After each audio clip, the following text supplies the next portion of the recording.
حضرت مولانا جلال الدین رومی رحمۃ اللہ تعالی علیہ فرماتے ہیں ایک دن آسمان نے زمین سے پوچھا، اے زمین ایک بات تو بتا، تو اتنی خاموش کیوں رہتی ہے؟ تم ہر وقت چپ کیوں رہتی ہو؟ جوانوں، آج کا بیان بڑا ہی خاص ہونے والا ہے۔ آج کی گفتگو بڑی ہی دلچسپ ہونے والی ہے۔ کہتے ہیں ایک دن کھلے آسمان نے زمین سے پوچھا، اے زمین تم اتنی چپ کیوں رہتی ہو؟ تم ہر وقت خاموش کیوں رہتی ہو؟ مجھے دیکھو، بارش کے دنوں میں کس طرح گرجتا ہوں، کس طرح آوازیں دیتا ہوں، تیرے اوپر رہنے والے لوگوں کو خوف میں ڈال دیتا ہوں، اس طرح گرجتا ہوں کہ تیرے اوپر رہنے والے لوگوں کو خوف میں ڈال دیتا ہوں۔ ایک تو ہے جو ازل سے چپ ہے، چپ تھی، چپ ہے اور چپ رہے گی، اور ابھی تک بھی چپ ہے۔ اور بتا تو صحیح تیری خاموشی کی وجہ کیا ہے؟ بتا تو صحیح تیرے چپ ہونے کی وجہ کیا ہے؟ یہ آسمان زمین سے پوچھ رہا ہے، اس کے چپ ہونے کی وجہ پوچھ رہا ہے، زمین کے ہر وقت خاموش رہنے کی وجہ پوچھ رہا ہے۔ اور تجھے بیماری کیا ہے اور تجھے تکلیف کیا ہے؟ بتا تو صحیح تو ہر وقت خاموش کیوں رہتی ہے؟ جب آسمان زمین پر ہنسنے لگا، طنز کرنے لگا، تو پھر آ کر زمین نے مسکرا کر کہا میری خاموشی ہی میری طاقت ہے۔ اے آسمان تو نہیں جانتا، میری خاموشی ہی میری طاقت ہے۔ میرے اوپر جو کچھ بھی ہوتا ہے میں سب کچھ سہ لیتی ہوں، میرے اوپر جو کچھ بھی ہوتا ہے میں سب کچھ برداشت کر لیتی ہوں، سب کچھ سہ لیتی ہوں، لیکن کبھی بھی اپنے رب کے سامنے شکوہ نہیں کیا۔ میرے اوپر جو کچھ بھی ہوتا ہے، زمین نے رو کر کہا میرے اوپر ظلم و ستم کی انتہا ہو گئی۔ اے آسمان کیا پوچھتے ہو؟ میں خاموش ہوں، چپ ہوں، میری خاموشی کا لوگ ناجائز فائدہ اٹھاتے ہیں، میرے اوپر بسنے والے لوگ میری خاموشی کا ناجائز فائدہ اٹھاتے ہیں۔ زمین نے رو کر کہا اے آسمان میرے اوپر ظلم و ستم کی انتہا ہو گئی، ظالم جب بھی میرے اوپر قدم رکھتا ہے تو میں تھر تھر کانپتی ہوں، لیکن میں نے کبھی اللہ کے حضور شکوہ نہیں کیا۔ حرام کھانے والا جب میرے سینے پر چلتا ہے تو کوئی مجھ سے پوچھے کہ میرے اوپر کیا گزرتی ہے، لیکن پھر بھی میں خاموش رہتی ہوں۔ وہ لوگ جو جھوٹ بول کر اپنے حق سے زیادہ زمینیں مارتے ہیں، حاصل کرتے ہیں، جب میرے اوپر اپنا بوجھ ڈالتے ہیں نا تو میں گھٹن محسوس تو کرتی ہوں، لیکن کبھی آواز نہیں اٹھاتی، اللہ کے حضور شکوہ نہیں کرتی۔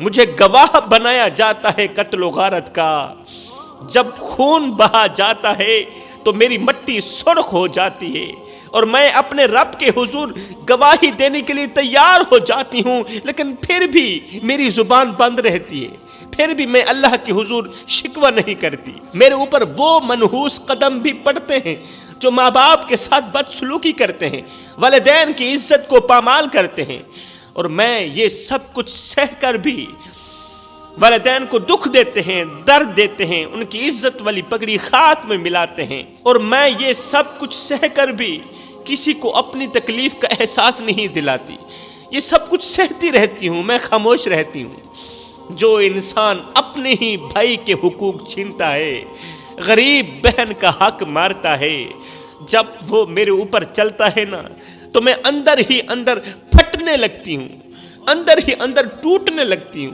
لیکن میرے رب نے مجھے حکم دیا ہے کہ میں خاموش رہوں، میں چپ رہوں، کیونکہ میرا خاموش رہنا ہی میرے اللہ کو بہت زیادہ پسند ہے۔ جب زنا کرنے والا میرے اوپر قدم رکھتا ہے نا تو میرا چیخنے کو دل کرتا ہے، لیکن میرے اندر کا ہر زخم مجھے پکار کر کہتا ہے کہ انتظار کرو، چیخو مت، انتظار کرو، ایک دن اللہ کا عدل ان سب کو ضرور بے نقاب کرے گا، اللہ کا عدل ان سب کو ضرور جھوٹا کرے گا، تمہارا حق دے گا۔ انہوں نے جو تیرے اوپر ظلم کیے، ظلم و ستم کے پہاڑ توڑے، اللہ تمہیں ان سے بدلہ لے کے دے گا، اللہ تمہارا انصاف کرے گا، اس لیے کہ اللہ کا ترازو صرف انصاف ہی تولتا ہے۔ زمین کا یہ درد سنتے ہی آسمان حیرت میں ڈوب گیا، حیرت میں ڈوب کر کہنے لگا اے زمین، تم پر ہر روز لاکھوں قدم چلتے ہیں، تمہیں زخمی کیا جاتا ہے، اے ہے تمہیں قتل کیا جاتا ہے، زخمی کیا جاتا ہے، تیرا جگرا پھاڑا جاتا ہے، پھر بھی تم شکایت کیوں نہیں کرتی؟ زمین نے ایک بار پھر سے ایک گہری سانس لی، گہری سانس لیتے ہوئے جواب دیا، کیونکہ میں جانتی ہوں کہ میری ہر تکلیف کا حساب لینے والا ایک دن آئے گا، میری ہر ایک تکلیف کا، میرے ہر ایک درد کا حساب لینے والا ایک دن آئے گا۔ میری خاموشی ہی میرے لیے اچھی ہے اے آسمان، کیونکہ یہ میرے رب کا حکم ہے کہ میں خاموش رہوں۔ اللہ اکبر، میرے رب کا حکم ہے کہ میں خاموش رہوں۔ لیکن اے آسمان، کیا تم نے کبھی سوچا ہے کہ تم اتنے بلند ہو؟ اب زمین کہنے لگی اے آسمان، کیا تم نے کبھی سوچا ہے کہ تم اتنے بلند ہو، اتنے بلند ہو کر بھی تم شور کرتے ہو؟ آسمان تم کتنے بلند ہو، اتنے بلند ہو کر بھی شور کرتے ہو۔ بلند مقام رکھنے والے شور نہیں مچایا کرتے۔ آسمان نے کہا اور میں کب شور کرتا ہوں؟ میں تو شور نہیں کرتا۔ زمین بولی جب طوفان آتے ہیں، جب بادل گرجتے ہیں، جب بجلی کڑکتی ہے تو تم شور مچانے لگ جاتے ہو۔ آسمان کے شور کی آپ لوگوں نے آواز سنی ہوگی۔ تو زمین نے کہا تم شور مچانے لگ جاتے ہو۔ اے آسمان، تم بلند ہو کر بھی کمزور ہو، اس لیے تو شور مچانے لگ جاتے ہو، چیخنے لگ جاتے ہو۔ تم بلند ہو کر بھی کمزور ہو اور میں نیچے ہو کر بھی مضبوط ہوں، کیونکہ میں نے صبر کو اپنا زیور بنایا ہوا ہے، میں نے اللہ کی رضا کو اپنا زیور بنایا ہوا ہے۔ اللہ اکبر۔ دونوں کا یہ مکالمہ، بات چیت ابھی جاری ہی تھی کہ ساتھ میں ہی کھڑا ایک پرانا درخت بول اٹھا۔ ساتھ میں ایک پرانا درخت کھڑا تھا۔ دونوں کا مکالمہ ابھی جاری ہے، دونوں کی لڑائی ابھی جاری ہے۔ ساتھ میں ہی ایک درخت کھڑا تھا۔ درخت ہنس کر بولا تم دونوں اپنی اپنی حالت زار پر بات کر رہے ہو، لیکن جانتے ہو اصلی حقیقت کیا ہے؟ تم اپنا رونا تو رو رہے ہو، لیکن اصلی بات جانتے ہو، اصلی حقیقت جانتے ہو؟ اگر نہیں جانتے تو آؤ میں تمہیں بتاتا ہوں کہ اصلی سچ کیا ہے، اصلی حقیقت کیا ہے۔ کہنے لگا سکون نہ زمین میں ہے، سکون نہ آسمان میں ہے۔ اب درخت نے ان دونوں کو جواب دیا، کہنے لگا سکون نہ زمین میں ہے، سکون نہ آسمان میں ہے، بلکہ سکون اس بندے کے اندر ہے جس بندے نے خود کو اللہ کے سپرد کر رکھا ہے۔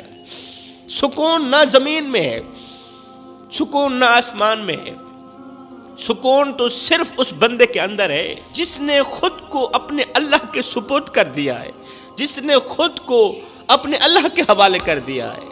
مطلب آسمان بھی اتنا بڑا قیمتی نہیں ہے، قیمتی چیز ہوتی تو اس کے اندر سکون نہ ہوتا۔ زمین بھی اتنی بڑی قیمتی چیز نہیں ہے اللہ کے سامنے، اگر زمین قیمتی ہوتی تو اس کے اوپر سکون نہ ہوتا۔ وہ قیمتی انسان ہے جس کے دل میں اللہ کی محبت ہے، وہ زمین و آسمان سے بھی زیادہ قیمتی ہے۔ درخت کہنے لگا اے زمین، اے آسمان، مجھے دیکھو، میں صدیوں سے یہاں کھڑا ہوں، طوفانوں کو سہتا ہوں، گرمیوں کی شدت برداشت کرتا ہوں، سردیوں کے موسم میں برف باری برداشت کرتا ہوں، اور موسموں کے بدلتے رنگ بھی دیکھتا ہوں، لیکن کبھی بھی اللہ کے حضور شکوہ نہیں کرتا، کبھی بھی شکوہ نہیں کیا، کیونکہ میں جانتا ہوں کہ میرے پتے جھڑنے سے پہلے بھی اور بعد میں بھی میرا اللہ میرے ساتھ ہے۔ میرے پتے جھڑنے سے پہلے بھی میرا اللہ میرے ساتھ ہے اور بعد میں بھی میرا اللہ میرے ساتھ ہے۔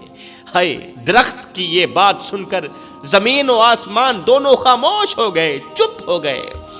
پھر بولنے والا، مزاح کرنے والا آسمان بھی چپ ہو گیا، کیونکہ انہیں احساس ہو گیا تھا کہ حقیقی سکون تو اپنے رب کے فیصلے پر راضی رہنے میں، حقیقی سکون تو اللہ کی رضا میں، حقیقی سکون تو اللہ کی مرضی میں۔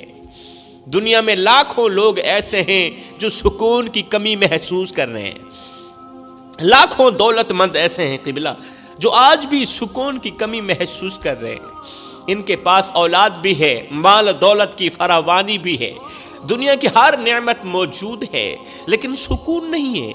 دل بے چین ہے، دل بے قرار ہے۔ ان کے گھر سونے چاندی سے بھرے ہوئے ہیں، مگر دل خالی ہے، دل بے چین ہے۔ راتیں کروٹیں بدلنے میں گزر جاتی ہیں، نیند ان سے دور ہو گئی ہے۔ کروٹیں بدلتے ہوئے راتیں گزر جاتی ہیں، نیند نہیں آتی۔ گولی کھاتے ہیں پھر جا کر سوتے ہیں، کیونکہ مال محنت سے حاصل ہو سکتا ہے، لیکن سکون صرف اللہ کی رحمت سے ہی ملتا ہے۔ دن رات کی محنت سے مال تو مل جاتا ہے، لیکن جو سکون ہے وہ اللہ کی رحمت سے ہی ملتا ہے۔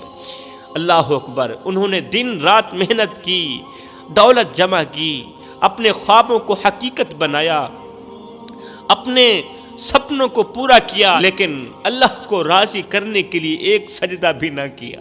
انہوں نے خوب پیسہ کمایا، خوب دولت اکٹھی کی، خوب عیاشی ماری، اپنے خوابوں کو حقیقت بنایا، لیکن اللہ کو راضی کرنے کے لیے ایک سجدہ بھی نہ کیا، ایک نماز بھی نہ پڑھی۔ وہ مال کے پیچھے دوڑتے رہے، وہ دنیا کے پیچھے دوڑتے رہے، مگر بھول گئے کہ سکون تو اللہ کی یاد سے آتا ہے۔ اللہ اکبر! سکون اللہ کی یاد سے ملتا ہے، اللہ کے ذکر کے اندر سکون ہے۔ یہ جو بے سکون لوگ ہیں نا، یہ جو بے سکون لوگ ہیں جن کو سکون کی گھڑی نصیب نہیں ہے، یہ وہ لوگ ہیں جو دنیا کے ہر دروازے پر جھک گئے، جو دنیا کی ہر چوکھٹ پر جھک گئے، مگر اللہ کے در پر جھکنے کا وقت نہ نکال سکے۔ وہ سمجھتے ہیں کہ مال ان کے مسائل کا حل ہے۔ یہ بے سکون لوگ سمجھ بیٹھے ہیں کہ دولت ان کے مسائل کا حل ہے، مگر انہیں یہ علم نہیں کہ پیسوں سے دنیا کی ہر چیز خریدی جا سکتی ہے، مگر سکون نہیں خریدا جا سکتا۔ سکون صرف اللہ کی رضا کو پانے سے ہی حاصل ہوتا ہے۔ ایک امیر شخص تھا جس کے پاس بے شمار دولت تھی، اس کے پاس دنیا کے سب سے خوبصورت گھر، مہنگی گاڑیاں اور عیاشیوں کے لیے بہت کچھ تھا اس کے پاس، لیکن رات کو جب وہ امیر سوتا تو اسے نیند نہیں آتی تھی۔ جب وہ لیٹتا تھا نا، سونے لگتا تو اسے نیند نہیں آتی تھی، اس کا دل بے سکون رہتا تھا، دل گھبراتا اور وہ خود کو اکیلا محسوس کرتا۔ ایک دن اس امیر نے ایک فقیر کو دیکھا جو ایک پرانے کپڑوں میں لپٹا ہوا اللہ کا ذکر کر رہا تھا، اور اس کے چہرے پر سکون کی روشنی جھلک رہی تھی، اطمینان کی روشنی جھلک رہی تھی۔ اللہ اکبر! اس امیر شخص نے جا کر فقیر سے پوچھا، تمہارے پاس کچھ بھی نہیں، نہ کھانے کو ہے، نہ پینے کو ہے، اور نہ ہی پہننے کو ہے، پھر بھی تم اتنے خوش اور مطمئن کیوں ہو؟ فقیر مسکرایا اور کہا، بے سکون وہ ہوتا ہے جس کے پاس کچھ نہ ہو۔ الحمدللہ میرے پاس اللہ ہے۔ اللہ کہنے لگا، بے سکون وہ ہوتا ہے اور جس کے پاس کچھ نہ ہو۔ الحمدللہ میرے پاس اللہ ہے، اور جس کے پاس اللہ ہو پھر اسے دنیا کی کوئی بھی چیز بے سکون نہیں کر سکتی۔ جس کے پاس اللہ ہونا پھر اسے دنیا کی کوئی بھی چیز ہرا نہیں سکتی، اسے دنیا کی کوئی بھی چیز پریشان نہیں کر سکتی۔ سکون ایک انمول نعمت ہے میرے بھائیوں، جو صرف اللہ کی رضا سے ہی نصیب ہوتی ہے۔ اگر دل بے چین ہے تو یہ اللہ کی طرف سے ایک اشارہ ہے، اگر دل بے قرار ہے تو یہ اللہ کی طرف سے ایک اشارہ ہے کہ میری طرف پلٹ آؤ، میری طرف پلٹ آؤ، میری چوکھٹ پر آؤ، مجھے کیا گیا تمہارا ایک سجدہ تمہیں وہ سکون دے گا جو کائنات کی کوئی بھی دولت نہ دے سکے۔ میرے بھائیوں، اگر سکون چاہتے ہو تو اللہ کی چوکھٹ پر آؤ، اپنا سر جھکاؤ، میرے اللہ کی رحمت بڑھ چڑھ کے تمہارا انتظار کر رہی ہے، تمہارے انتظار میں، تمہارے استقبال کے لیے کھڑی ہے۔ میرا اللہ فرماتا ہے، اے میرے بندے، ایک بار تو میری چوکھٹ پہ آ کر تو دیکھ، ایک بار اپنا دامن پھیلا کر تو دیکھ، بخشش کی حد نہ کر دوں، مجھے رب العالمین بھی نہ کہنا۔ تو فرمایا، اگر سکون چاہتے ہو تو اللہ کی چوکھٹ پر اللہ کے حضور جھک جاؤ، سکون چاہتے ہو تو اپنے دل میں مدینے والے کی محبت بٹھا لو، سکون چاہتے ہو تو اہل بیت کی محبت اپنے دل میں بٹھا لو، حسن و حسین کی محبت اپنے دل میں بٹھا لو، پھر دیکھنا تمہارے دل کو اس قدر اطمینان نصیب ہوگا، اس قدر سکون نصیب ہوگا کہ پھر کسی چیز کی تمہیں ضرورت ہی نہیں پڑے گی۔